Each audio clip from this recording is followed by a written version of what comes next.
Hello, my name is Alison, and I have a lot to say about movies. From lists and stories to celebrities I love to look at and those who drive me crazy. Join me as I talk about whatever's on my mind at the moment. Welcome to Say Anything with Alison. Hey guys, welcome to another episode of Say Anything with Alison. I am your host, Alison, and today I am going to do something a little bit different. It's not a list. Well, I lied. There's like a list within this conversation, but it's more of a review. I don't think I've really done a movie review on here, but I was inspired. So I am going to give my thoughts on the new live action Little Mermaid.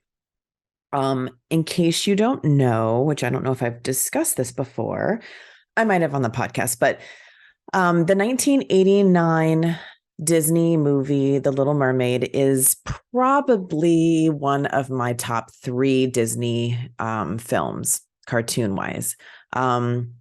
I watched it religiously when I was a little girl. I remember seeing it in the movie.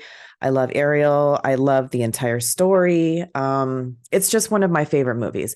So when I heard they were doing a live action remake, as I think I've stated before on here, my first question is always, why? Why do we have to keep making these live action remakes?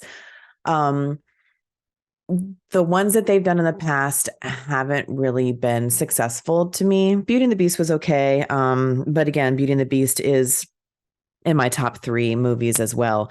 The original Lion King, I did not like. I never even saw the live action remake of Aladdin. I just don't know if I have any interest, but Jungle Book was okay too. But Jungle Book never really had, I never really had a connection with that movie. So I was like, whatever, if you want to make that into live action, you can. But this movie, to take it and make it a live action remake, I knew I was going to have a lot of emotions about this and a lot of things to say. This conversation is not going to talk about the casting of the movie. I'm not going into the fact that people were stupidly upset about the casting of Halle Bailey. That's going to be hard to say. I'm probably going to mess her name up. These idiots were upset that they cast a Black girl to be Ariel, and they just had so many other problems with this movie.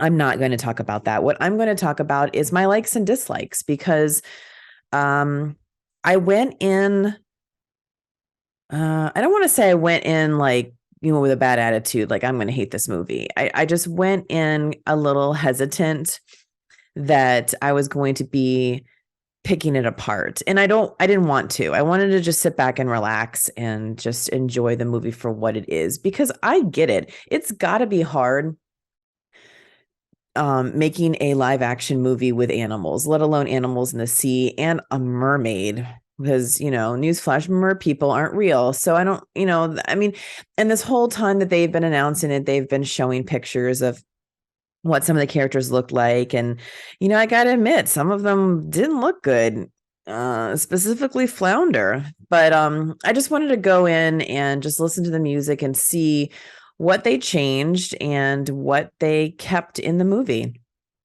So the movie is directed by Rob Marshall. He directed Chicago, one of the Pirates of the Caribbean movies. He directed Mary Poppins Returns with, what's her name? Emily Blunt. And the cinematographer is Dion Beebe. I think that's how you pronounce his name. They've worked together on all of those movies I just said. In addition, he was a cinematographer for a lot of music videos for Rihanna, Lana Del Rey, Beyonce. He also was a cinematographer for Edge of Tomorrow. So I guess I was going in expecting it to be similar to the past Rob Marshall movies, really, really vibrant, full of life. even Rob Marshall's Into the Woods, which I mean, it was dark because it was in the woods or whatnot, but it still just had a lot of character to it. That was probably my biggest problem with this movie. Whenever we went down into the ocean, it seemed to be like the color changed. You would think that when you're down in the ocean, everything would be really vibrant color fish, vibrant color coral. The mer people would have vibrant colors. And I guess that's maybe my fault because that's what I'm used to seeing in the cartoon. But it was like somebody had a lens on the camera and it was just very dull. I didn't understand that because when she was on the land, it didn't seem like it was that dull.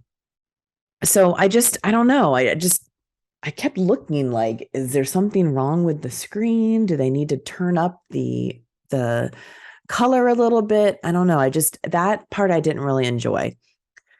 So that was my main dislike. We're going to go back and forth with like problems that I had with it and likes that I had. And there's a lot of likes.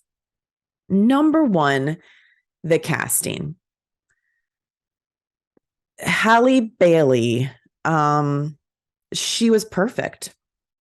The only thing that I think I could criticize is I wish that they had made her hair a little bit more vibrant red. Again, going back to the color. However, her hair was very realistic. So maybe that's why it wasn't. I think it was like 2 or 3 colors of red. But you always think of Ariel with this bright fire engine red hair. And so I thought maybe if it had been sprinkled with a little bit more red, it would have been better. But the girl can sing. She is definitely going to be catapulted into major stardom. I don't know if she's done a lot in the past, but she knocked it out of the water. No pun intended. Her voice, it was just, I mean, it was so much deeper and had more life in it than the original. And I love the original. We'll talk about Jodie Benson later. She's the original voice of Ariel. But I also really liked that Halle has these eyes that tell a story. When you have a character that half the story is she cannot speak because her voice was taken away, you have to be very expressive in your facial features. And she nailed it. She had this look on her face of curiosity and determination and love and sadness. It was unbelievable how she adjusted her face to whatever Ariel was dealing with. I really liked Prince Eric too. I don't know his name. I think his name was like Jonah. Never heard of him before, but I liked him. They made him be less like, oh, here's Prince Eric just looking for a girl and do, because he just kind of didn't really do much in the first movie. They made him be a smart character. He really wanted to explore. He wanted to explore the oceans. He wanted to see what else was out there. He was adopted by the queen, and he was shown in this movie as like studying maps, and he always wanted to be traveling in the water and exploring all the oceans. And I just felt that was refreshing to see the male character in a Disney movie not just be some dodo that's just out to find a bride and be king or whatever. Melissa McCarthy. I feel that Melissa McCarthy was born to play Ursula. I can't think of anybody else who would have done this character justice. I mean, her and Halle Bailey just nailed it. I know there's been a lot of talk about Melissa's makeup as Ursula, and they're basically saying a drag queen should have done her makeup. It wasn't enough. Whatever. I wasn't even looking at her makeup. The costume and the way that she talked and sang, and she was Ursula. It was like you took cartoon Ursula and just poof made her into a human, and this was Melissa McCarthy. I there was nothing wrong with Ursula's performance, nothing wrong with anything, aside from one little part that they left out on her song, which we'll go over later. But overall, Melissa McCarthy, she nailed it. She was great. Javier Bardem as King Triton, fine. He was fine. Sebastian and Flounder were Jacob Tremblay, which is that little boy from Room. He was fine. I mean, you didn't even really need Flounder. You don't need Flounder. He's just, he doesn't really do much. He kind of helps. He's always been that whiner fish, and he was never able to catch up with her. And it was just like this in this movie too. David Diggs played Sebastian. He was great. He was a great Sebastian. Going back to the way that they made these creatures come to life. I know probably most of you have seen what Flounder looks like. He looks like a flat sheep's head type of thing. But so someone who has worked around fish almost their entire life, that being me, not many people know that, but I worked in a seafood market ever since I was in high school. I am very familiar with fish, cutting fish, what fish look like, and a flounder is a flat fish, not what Flounder in the original 1989 movie looked like, this adorable round little chubby fish.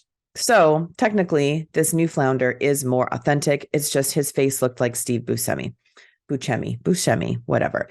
It was just not attractive. And again, it was dull. Sebastian, however, looked so authentic.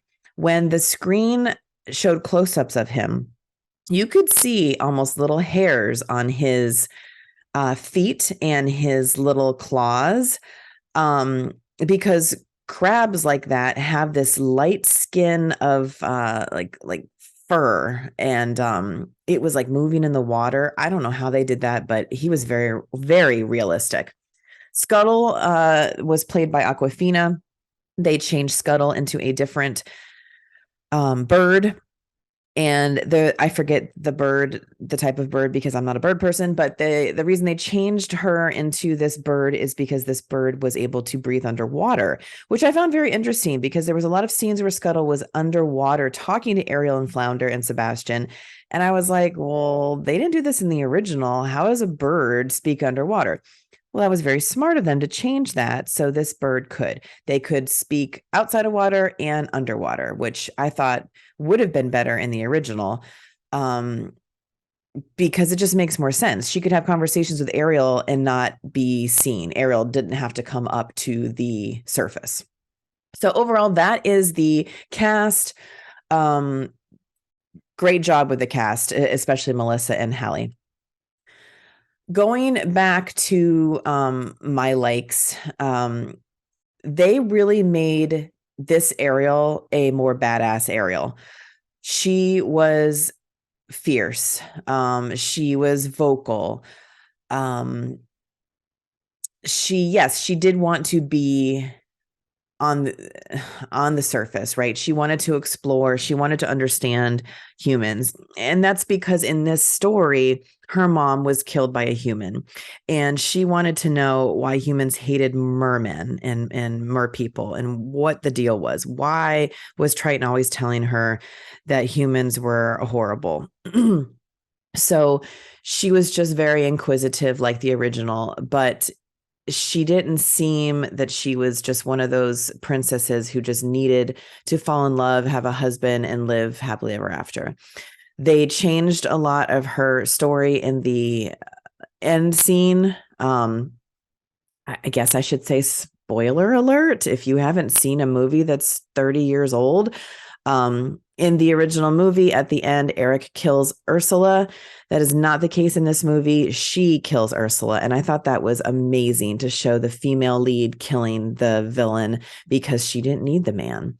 So that was really cool. Also, in the Kiss the Girl scene, in the original movie, Sebastian has to whisper Ariel's name in Prince Eric's ear, because remember, Ariel can't speak. This new movie, they did it brilliantly. He was like, I need to figure out your name. What's your name? And they were looking at constellations, and he was showing her all the different constellations, and he got to one that was, I guess it's Aries. Aries, yeah. And he pointed to that, and she kind of like nodded, and he's like, Aries? And she's like, making this face like, kind of. And she took her finger, and she had him say Aries over and over again. But as he was saying it, she would like wipe her finger on his lip, like like that, and make it go from like Aries to Ariel. And I just thought that was brilliant. Like, here's this girl not relying on her, crustacean friend to just give him the answer. She was figuring out how to do it herself. And there's an added scene also when they're getting to know each other, where they're in his room and they're studying maps of all the oceans, and she's learning about this ocean and who inhabits that and when he's going to go here. And she's learning about mapping the ocean. Like, what? That wasn't in the first movie. So it was just refreshing to see this. Something that I didn't like. Let's go back to the dislikes. Ursula, her song is Poor Unfortunate Souls. They removed one of the most iconic lines of this song. So she's talking about how she can make her a human, and all it's going to take is her voice. And she says, in the original, she says, you have your looks, your pretty face, and don't forget the importance of body language. And they removed that entire thing. Now, I'm assuming they did that because they tried to Disneyfy it. They don't want little girls thinking that it's all about a face. You have to be pretty. You have to use body language. I mean, most of these little girls don't even know what body language is. So, okay, I guess I can see that. But at the very end of the movie, you are also introducing us to a lot of mermen, which looked very flamboyant, which seems to me like Disney is not about, but I guess they're trying to be lately.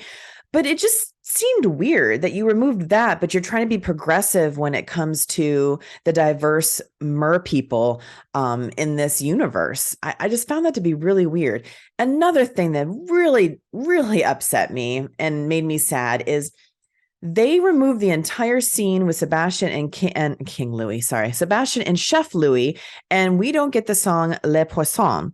That is one of the best scenes with Sebastian because he's running from the chef because the chef wants to cook him and feed him to Prince Eric, Ariel, and his family. And I was just bummed because it was just a fun song and they removed it. And I don't know, because Sebastian he's a friend to Ariel, but he's mainly, his job is to be her chaperone. King Triton has him on top of her all the time to make sure she's not going up to the surface, seeing Eric, doing any nonsense. And he's basically her babysitter. So to show a different side of him during Le Poisson, it was just, I don't know, it was fun because the only other fun time you see Sebastian having is when he's singing Under the Sea. And that really has an undertone because that's just trying to tell her, you don't need to go up to the surface. You need to hang out here because everything that you need is here. Like, we've got a crustacean band. Sorry, I love that song. I was, so like when the movie opens, one of the first songs is Part of Your World. And it was done so well, and it made me cry. And I was so happy that they kept the original songs like that. Under the Sea was super fun. Everybody in the theater, you could see they were kind of like, bobbing their head. It's just such a fun song. However, Under the Sea in the first one had a lot of funny, I guess you can say, animals, sea life doing funny things. And this movie, they tried to be more realistic on almost everything. So, you didn't have a fish standing up playing a stand-up bass, and you didn't have like a eel playing a keyboard.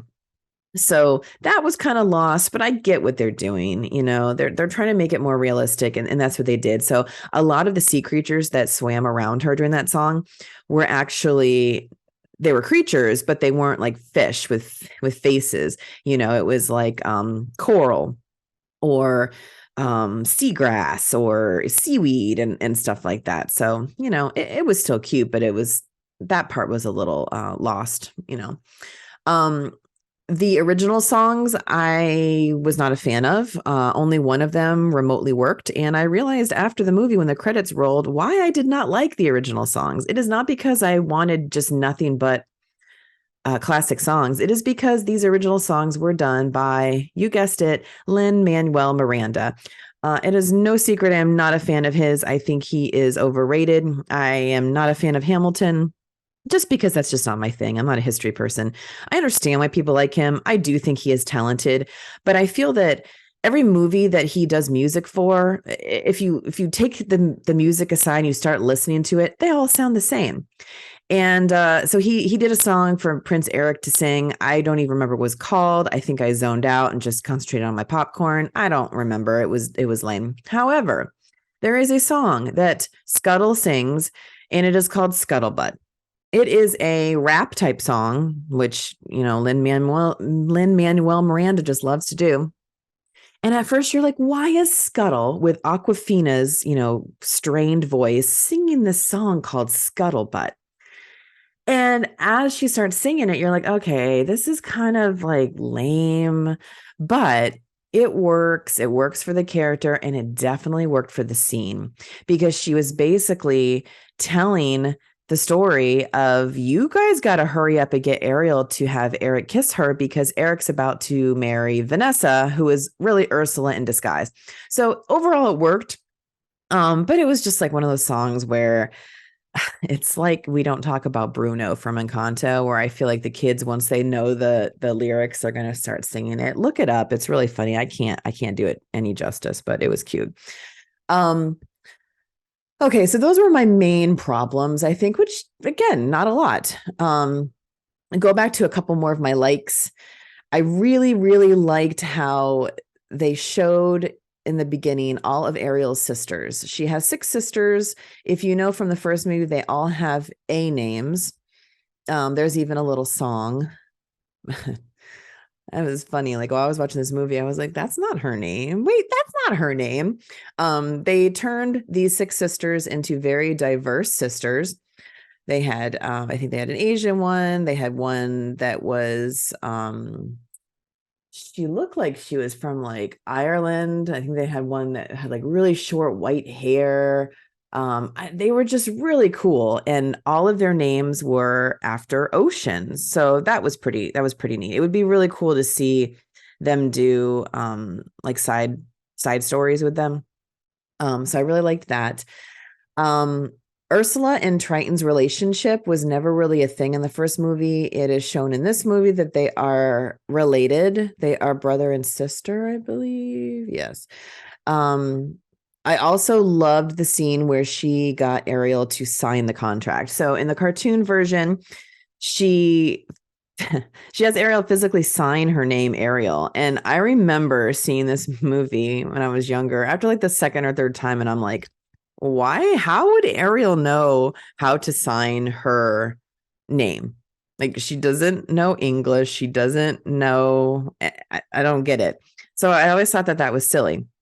Well, apparently Rob Marshall thought that was silly too, because in this new movie, she signs her contract with a drop of blood. And by getting a drop of blood, she pulls a scale from her tail. I was like, ouch. She pulled it, and then a little dribble of blood came out. I mean, I always thought that the scales were just, whatever. It wasn't actually going to hurt her. But yeah, that was like intense. But I really liked that. I thought that was cool. At the end, towards the end, when she finally realizes that Vanessa is really Ursula using her voice, she physically fights Vanessa. In the cartoon, the necklace that's carrying Ariel's voice just falls off thanks to Scuttle, and she picks it up. But this bitch, Ariel, in this movie, she lunges towards her fights her, tackles her to the ground, pulls her necklace off, throws it on the ground, and then the voice goes into her mouth. And I'm like, hell yeah, Ariel, get it. So I thought that was cool. So overall, I will definitely see this movie again when it is on Disney Plus. I think that they did a good job.